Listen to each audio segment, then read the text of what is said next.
Okay, my name is Warren Dykeman, and I've known this guy for about 11 years now, and so we met actually because we were showing at a gallery in Los Angeles called Black Market Gallery, and we both lived here, but we met each other because we were both showing in that gallery, and we were doing kind of more of a, I would say, kind of a lowbrow graffiti thing. And so I think I have a pretty good, look at Robert's work over that period, and then the shift that's taken place in that work, and that's kind of what this show is compared to when we first got to know each other. And then a lot of you I know because of Robert. His connection with the Seattle art community. He's introduced me to a lot of people, whereas that I wouldn't know. So I really appreciate that. But I wanted to start off, and then there's no rules here. Hopefully, you guys will have questions too. I have a few things to start it off, and then you guys will, ask questions about this body of work. The thing when we first started, like, we had done murals together, and he was doing this kind of like a stuff that he had seen from like the Nordic Heritage Museum, and then he was doing a very painterly Rosemalia type of paintings, and then it was just so fluid. At one point, we did a mural, and I had laid out this sideways tree, and then he had just filled in the entire tree extremely fast and fluid, and I just kind of got out of the way. But this body work is more of like really laborsome, grinding out the pulp away from the transfers and the rigid, awkward lines and that kind of thing is a real departure or a disruption from what he was doing before. And so I'd like to just ask about how that happened, and did it happen all of a sudden? Or I know we had gone to a show, and that's what started off the transfers over, yeah. And but go ahead and talk to that if you would. So the transfers. Hi everybody. I'm glad you guys are here. I'll try to talk loud enough for everybody to hear. But the transfers happened as a way to release myself from who I am. My mark making is so identifiable. I was trying to separate myself from my mark making and try to make something different that denied my need to make marks all the time. So I saw Tim Cross made some big black ones, and after I saw those, I wanted to make some. So I just saw a lot of potential. There's still a lot of potential. I probably have just scratched the surface still with this process, but it's very labor intensive, and but it's very fun. But that's the reason I stopped doing the other kind of stuff. But now I do it again. But it's it really helped me open up my world, and I was able to use photography and other sort of marks that I wasn't known for. So it's very exploratory. Yeah, I mean, I know that the steam plant there were photographs of that. Is that correct? But do you use any other reference material? Yeah. For 5 years, I've done this residency with the Duwamish group. A couple of them are here. And we hang out at the river for a week, and we have access to a bunch of places such as the steam plant and other industry. And so I started to gather photographs with my telephone of that area, and that became my fodder for making the collages. So I use my drawings as the other thing. One of my rules is to use my own materials. So it's my own photography and my own marks. So there's no outside, you don't look at something, and you've always done it just from here, right? Yeah, I'm always thinking things from my head. Right, okay. Yeah, and then when you're stripping the pulp away from the transfers, and then they end up can you talk about how you make that pulp from stripping it off? Is it collected in a tray or anything, or? Right. So, I don't know if you guys know what a transfer is, but some of you might. But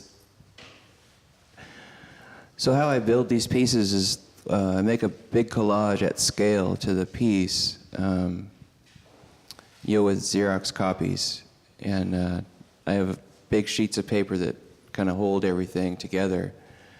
And then after the collage is finished, I take it apart by cutting it apart into bits so I can glue it down face down onto the substrate. And then after that, I let it dry, and I have to take all that paper off so the image comes back through.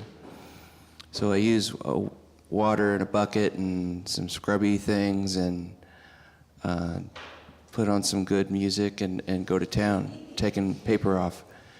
But I collect it and strain it, and it gets completely wet, so everything everything's, all the acids come out of that paper. And then I just save it, and when I get a big ball of it, I roll it out onto a silk screen and then let it dry, and then I paint on them. So it's so they're kind of connected in a way, physically, not so much content-wise, but yeah, that's how it goes. I know you've been asked this a bunch of times, but what about the music? Does that do you always have that when you're working, or? Yeah, I can't listen to people talking while I'm working, so that takes podcasts out of my realm. And music is one of the most important things to me. So I use that as a vehicle to maintain a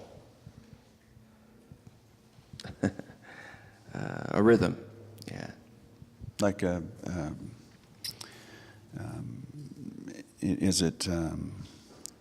is it like all the time, or just some of the time? I mean, do you always have it going when you're working, or? No, not all the time. Okay. Sometimes it's quiet. All right.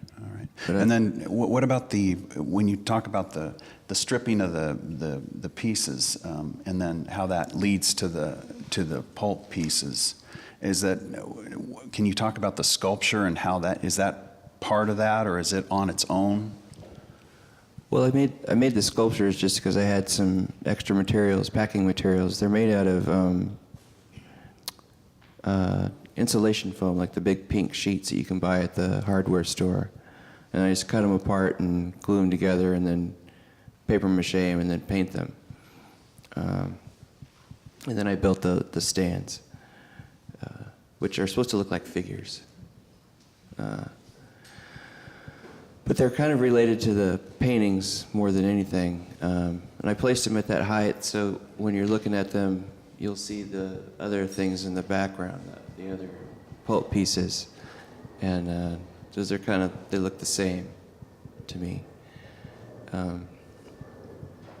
But the pulp is just a byproduct of the big transfers, and I had so much of it, I had to find something to do with it. First I was making these balls and just painting these balls, but they didn't have anything to them, so I started making the paper. And some of them are different. Some of the pulp is different color. Do you add any pigment to the pulp, or? Sometimes, yeah. I try to treat them in a different way every time I make one. Like this one over here has pencil shavings in it, and the one around the corner has a bunch of green paint that I put in the pulp while I was preparing it. You know, little things just get changed here and there, and then the color of the paper sort of gives me the clue on which values to use when I'm making the painting. So Right. it just comes to painting. And then when you work on these bigger pieces, the transfer occurs. Of course, the transfer is going to occur first. You strip it, and then you're painting over the top of that, right? Well, none of these. The only one, the orange one, is the one where I painted on. But all of this stuff is transferred. Okay. It's just different materials that I found that are able to transfer, such as enamel and nail polish and stuff like that. And you said you first do the collage and then glue it down and then take the backing off. So basically, you're getting a reversal of your original. How is that? Is that like a nice surprise, or is there ever anything that you like? It's like, oh, now I need to change that somehow. I always like what it looks like. But it's different, right? I mean, I think. It is different. Yeah, you just have to try to imagine what it's going to look like when you're done. Because, I mean, the color of the paper comes through wherever any white in the collage is. So I think about the color of the paper first, and then if I need to paint on top of it afterwards, I might. Right. Well, I just make them however I want to make them, or however they come out. Is it one transfer, or do you transfer again sometimes? Yeah, sometimes there's more than one transfer. But most of the time I try to pack it all into one so I don't have to do it twice. Some of the newer stuff I've been making is 2 or 3 layers of transferring.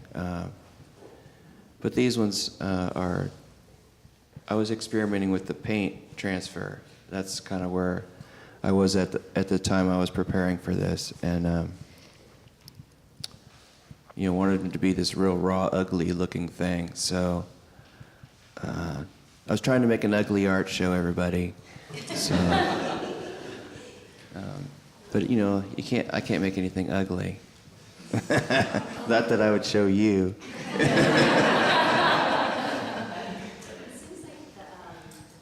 Emily? It seems like the small ones really take the color on in a different way than you were doing it previously with the transfers. Maybe it's influencing other transfers. I was wondering how the whole pieces and their kind of them as color was affecting you, or what its purpose was, or their relationship to the intense color that's in them. Well, I took a trip to Europe a couple of years ago with my wife, and we got to go to Switzerland. And in Switzerland, we got to go to Bern, where the Paul Klee Museum is. And so I got to study that guy up close, like a whole chronology of his work. And at the same time, I found this gouache paint that they make in Switzerland called Lascaux. And it comes in these big tubs instead of just these little tiny tubes that you get here. And so I was able to use a lot of paint. And I painted these pieces with I should have brought a bottle, but it's a little tiny plastic bottle with a needle applicator on it. And so all the paintings are made with a little tiny needle applicator in different colors. So I'm able to mix all my colors ahead of time, and then it's kind of like just having a bunch of neat pins, but they're paint. Well, how do you blend? Are you blending on there, or are you mixing that color and applying it? Pardon? Are you blending color on the surface, or are you mixing each one individually and applying? It looks blended, like a lot of them look so blended. Well, some of them are, but I just use a different tool to make that blend, like a brush or something, but everything on top is painted that way. I got to make them tricky.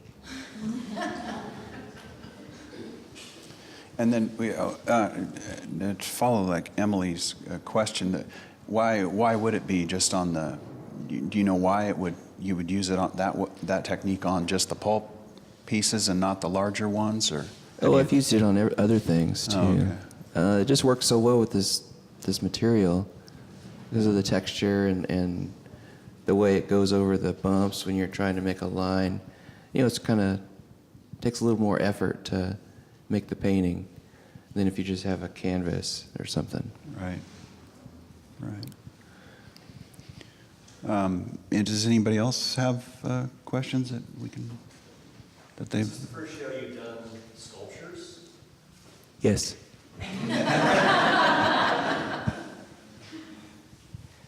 Yep. Are those large pieces, multiple pieces of paper somehow glued together, or is that one big piece of paper and then you collage on top? It's 2 sheets of paper here. I glued them together to make one big piece. And those are 3 sheets of paper. I try to hide the seams. And then there's the other scenes from the collage. Well, the collage creates all these seams, so you don't really know what's happening. Yeah. Yeah. And then the mulberry paper. Do you want to talk about that? Why you use that? Why you like that? Or? Well, let me take this guy. Oh, sorry. I know you're fairly prolific making lots of stuff. When you make the big ones, do you have them around? Do you have little mock-ups, little sketches, or do you clear the space and just work on one at a time? I have a bunch of things going at the time. At the same time? They usually have 2 up at the same time of this size. Same wall? Same wall. Yeah. I only have 1 wall. Yeah. And to answer Warren's question, the mulberry paper is just, I found it years ago. I don't know why I found it, but it is very durable with this process. It has longer fibers, so it doesn't come apart as easy. But I treat all the paper first with a coat of matte medium to kind of give the toner or something to adhere to when it's being transferred. And is that what you use to adhere the collage to the substrate? Yeah, with acrylic Acrylic, medium. Yeah. And Robert, is that application of that before you put the toner face down, is that pretty consistent? So when you rub the pulp off, it's always kind of that face. You're not doing less or more, I guess. It's always pretty much that intensity. Pretty much. Yeah. Yeah. Takes a couple of days to make or to pull the paper off one of these big ones. Robert, since most of your inspiration comes from this kind of interior landscape, and I gather from what you said that using the transfers was one way of injecting new elements into that landscape, but do you have any other ways that you just try to refresh that interior landscape? Oh, well, the sculptures are kind of that thing. Like I'm thinking about it while I'm making a drawing more than I didn't think about it at all before. But yeah, I just everything I find it leads to something else within another process. So I just try to stay open to all the different things that can happen, and throw in other things that I haven't tried yet to see if it works.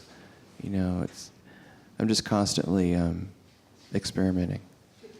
Is that one of the reasons why you like to experiment with new media? Because the medium itself sort of forces something different to happen? Yeah, everything has its own nuances, and you got to kind of figure out what the material does first and what its abilities are. So, and the same with tools. I'll focus on a certain material or a certain tool for a certain amount of time, just to find out all the attributes of it. That's just kind of how I operate across the board. So, Just basically water, that's the transferring agent. You have Oh. a paper with matte medium, and then you place your,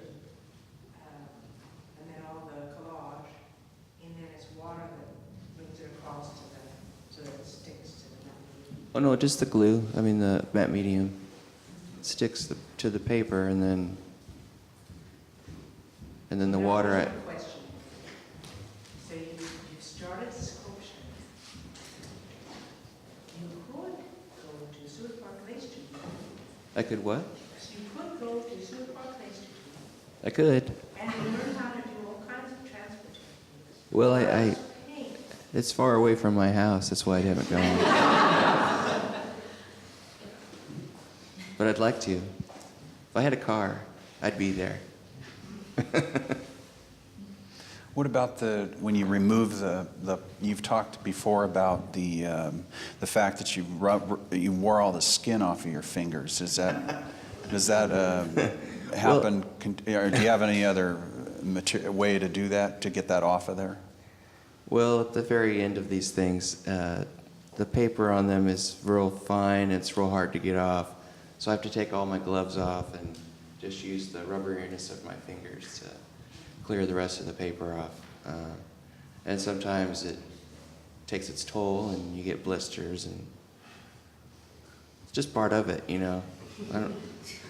How many hours? I mean, you generally, if you took an average, how many hours a day are you down there working? I'd say about 8 hours. Oh, it's full time. Full time, yeah. Yeah. Okay. Yeah. I was curious about the relationship between your content that's in the work and this like labor and resistance that you kind of set up in the process. Like how, do those things kind of connect for you, or do you Yeah. kind of go off in different ways? So I made most of this work last year during the election process. So it's kind of loaded with anger, and that's why I was going for the ugly, you know, because it was just so fucking ugly. It's still fucking ugly. It's awful, and then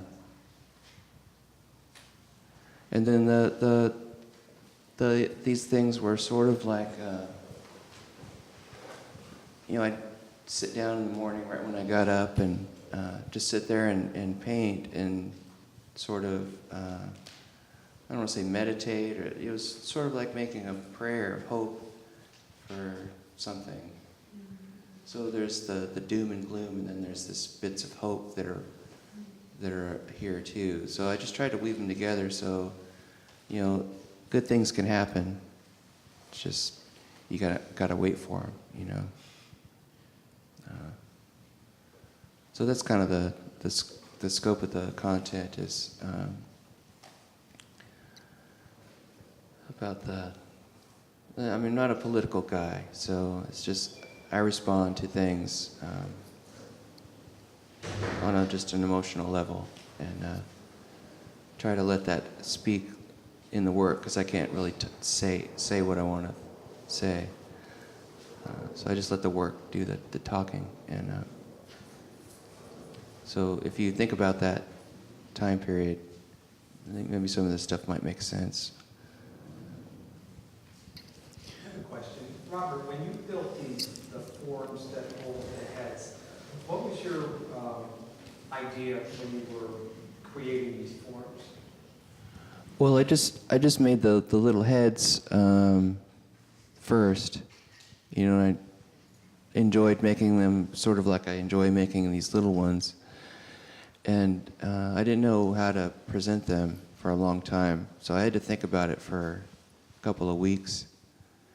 And in the end, I decided to make them human height, so they would be a little bit more formidable when you're walking around the gallery. Not like evil, but you know, something you have to contend with when you're walking around the space. And so that's why I made these tall wooden things to represent a body, legs. And it's just the beginning for me with the sculpture stuff. I have a lot of stuff to try out. I found a piece of wood a couple of days ago down the street, and I just brought it home this morning, and somebody let me borrow their hatchet, and now I'm going at it with a hatchet. I have a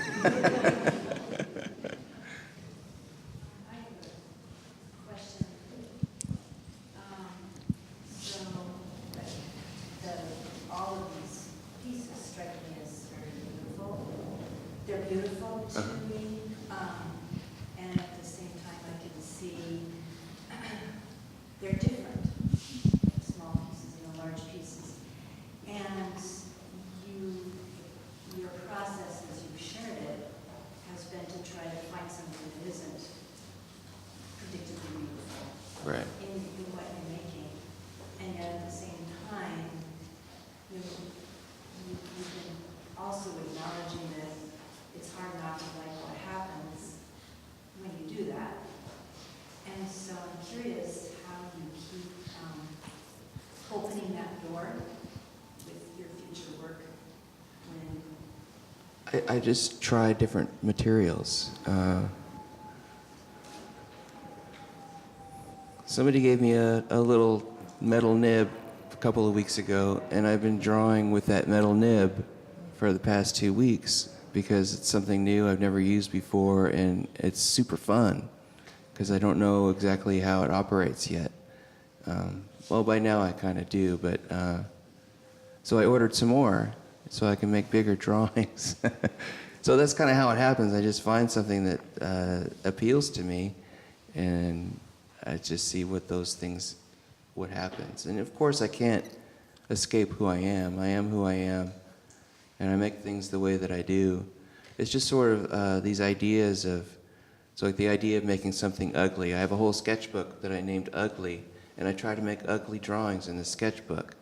So it's just trying different things. I guess they're conceptual in a way, but I don't like to, I'm just sitting around making stuff, I'm just having a great time down there in my basement, trying to make things that I have never thought of yet. Collage was the first way I figured out how to break away from myself. Because you can make things that you wouldn't be able to draw. So. Collage is the gateway drug. I'm seriously, I think of collage as the next step to sculpture, right? Right.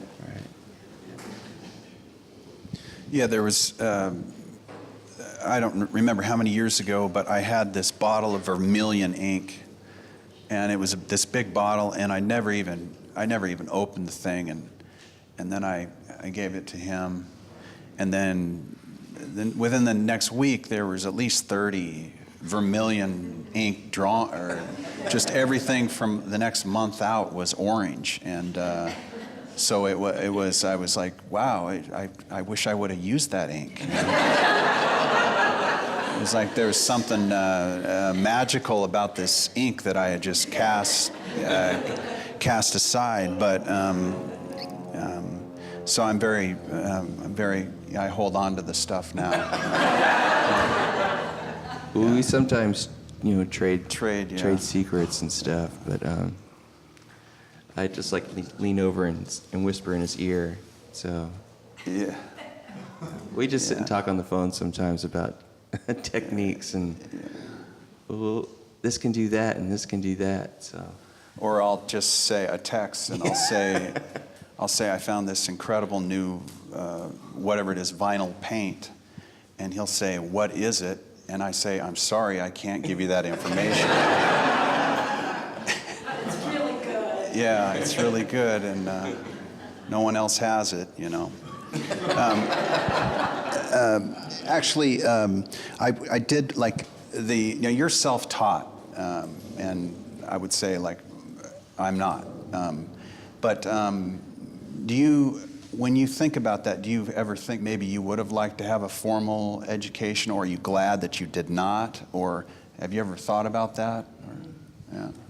Yeah, I'm pretty pleased that I didn't go to school. I think I would have thought about things in a different way. Like I would have been trying to please somebody else that didn't exist. And, you know, I've just been able to, ever since I started making things, to just figure out how it works, you know. If I can't figure it out, then I'll just try something else, you know. But most of the time I can figure stuff out, and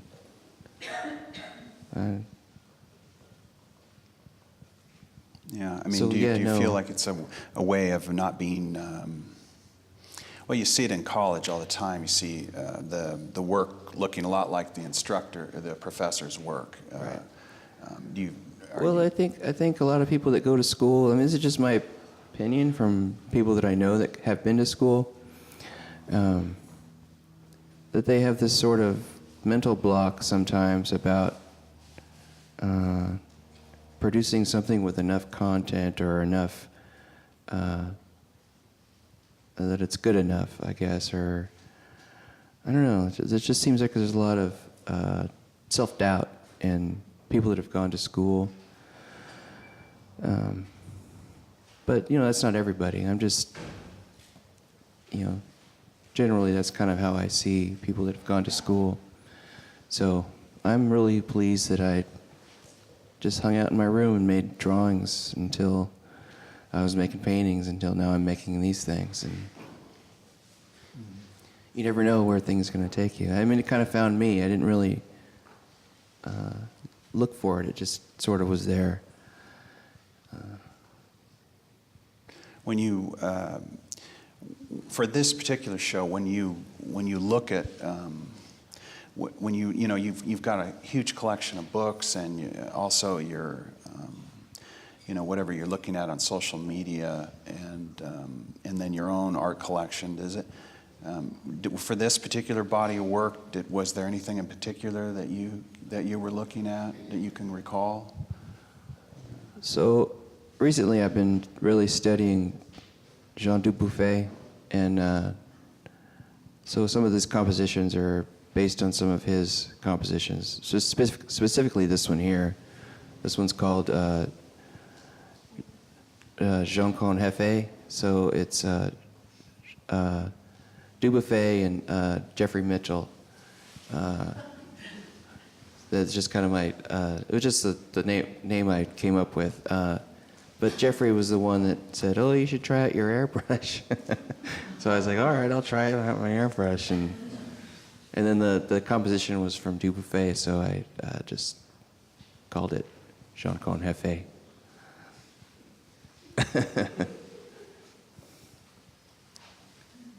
So how significant are your titles, Robert? I'm pretty literal.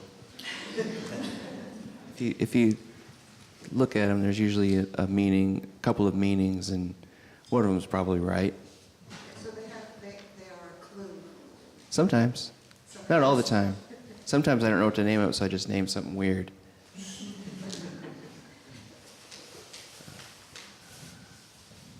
Do you like to go to museums? Oh, yeah. Like in Madrid, I don't know if you were there. Did you go to the Prado? Oh, yeah, I love all that stuff. I learned a lot when I was over there. I went to Spain for the first time last year, and I'd never been to Europe, so it was it's a beautiful thing. You know, there's so much good stuff over there, and it's just run-of-the-mill stuff. Like the museums are just there, and they're got these giant fucking paintings in them that are just beautiful. You know, so you don't get to see giant paintings here very often. So it was a real treat. But yeah, I love to go to museums and look at books and look at the internet. I constantly ingesting art, just who I am. But having not gone to school, when did you get into making art? At what point in your life? And what led you there? Well, I used to draw when I was in high school, I went to this really small high school. There was only 6 kids in my class, and so I started an art class, and there was 2 of us in there, and then he kind of didn't want to do it anymore because he didn't like taking orders, and it was just me and the art teacher, and she just showed me all these techniques that I like stained glass and batiking and copying master paintings, stuff like that. So I was doing that in high school, but I didn't really take it very seriously. I didn't really understand what art was yet.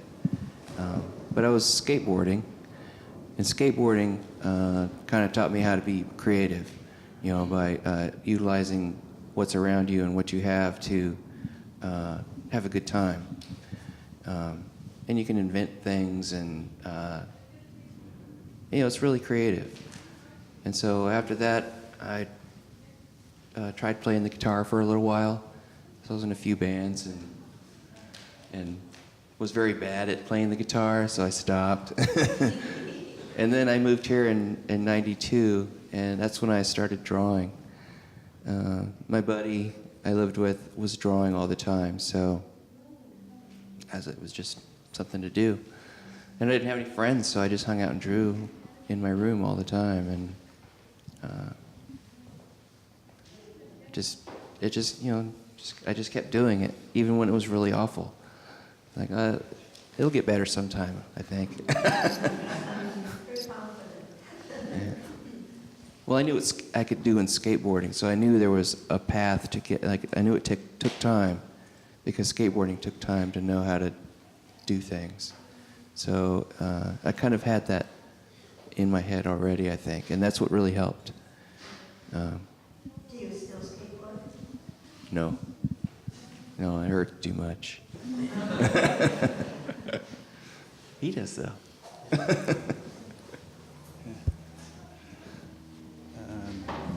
Is that it? Any more questions? Yeah, does anyone have anything else? I can answer questions if you ask me to my face. What's next for Rubber Art? I don't know. You have no shows lined up right now? I do at IE in September in Edison. My idea is to make a bunch of sculpture, but we'll see how that plays out. I'm not going to force it. It's just going to have to come out.